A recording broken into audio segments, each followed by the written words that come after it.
His chick-on stories we're following for you today on Robin Hood Radio. A 75-year-old Red Hook woman was killed, 2 other people hurt in a 3-car crash on Route 9G on Sunday, according to New York State Police.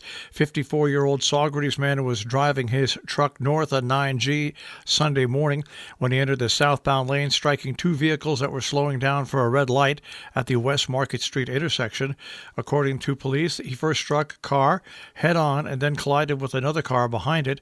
The driver of the Prius, Cheryl Griffin, 75, of Red Hook, was pronounced dead at the scene by a Dutchess County medical examiner. The Saugerties man taken to Northern Dutchess Hospital in Rhinebeck by Northern Dutchess paramedics, while the driver of the Elantra, who was not further identified by police, was taken to Mid-Hudson Regional Hospital in Poughkeepsie by the Tivoli Fire Department. Police said both had non-life-threatening injuries. Their investigation is ongoing. COVID-19 is pounding the state of Connecticut, nearly 600 in the hospital as of yesterday. The infection and death rates also continue to climb as the virus is surging again throughout Connecticut in a second major outbreak. State health officials yesterday recorded 1,574 new cases based on the results of 36,814 tests. That represented a positive test rate of nearly 4.8%. Thanksgiving is just over 2 weeks away, and with most states having increased coronavirus cases, health officials in Connecticut are urging families not to travel. Some people are already on the road traveling to their Thanksgiving destination. Connecticut is suggesting families and friends hunker down and celebrate with their immediate family members and not extend gatherings. Out-of-state visitors are asked to fill out a Connecticut travel health form, but many who spoke to media said they don't plan on traveling. Some asked if they asked to travel out of state, if they have to get tested before coming back. Connecticut requires people traveling out of state for more than 24 hours to get tested at least 72 hours before arriving back in Connecticut or quarantine for 14 days when they return home. Also, anybody flying into Bradley International Airport must fill out a travel health form. If they don't, they could face a penalty. In Berkshire County, 50 new daily cases have been reported. The Department of Public Health said 37 new deaths were reported in Massachusetts, pushing the statewide total to almost 10,000 deaths, including those listed as probably caused by COVID-19, is 10,222. Confirmed cases rose more than 2,400 to 172,471.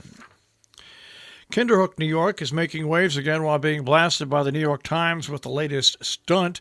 From Columbia County Morning News on Facebook, the town is claiming the newest art installation is a sign violating the town code and is charging the gallery $200 a day for the violation. They are also claiming it is a, quote, fire hazard, which the artist does not agree with. The town leadership is clearly trying to police what's acceptable, according to media reports. More on this story on Facebook.com, Columbia County NY Citizens Action Network. And the Trump administration is planning a large car parade and pizza and barbecue party afterwards in Dutchess County, with COVID-19 hitting a high of 2.6 positivity rate yesterday and a 7-day rolling average at 2%. People are still expected to attend. It all depends what the governor will be and also what the county government will say on that rally. The Cornwall Conservation Commission has a Zoom meeting at 10:30 in the morning. Also, the Sharon Planning and Zoning Commission meets at 5:30. The town of Northeast has given notice that the town board will meet and review a budget, hold a public hearing at the Northeast Millerton Library Annex, 28th Century Boulevard in Millerton, New York, at 7:30. At that hearing, any person can be heard in favor or against the budget, or for any item or items therein contained. Medicare open enrollment session is happening on November 13th at Sharon Town Hall with Social Services Director Miriam Jones. It runs from 9 until 3 p.m. Those who want to attend should contact her office at 860-364-1003. The Region 1 Board of Education has a policy subcommittee meeting coming up on Friday the 13th, 11 o'clock. It's on Zoom.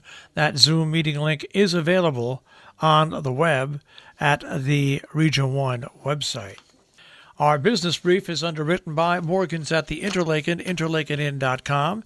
You can also find them on Facebook, and Salisbury Bank, salisburybank.com. The Dow Jones Industrial Average starts off today at 29,397.63, the Nasdaq at 11,786.43, and the S&P 500 at 3572.66. We'll take a look at the tri-state forecast. That'll come your way in just a few moments.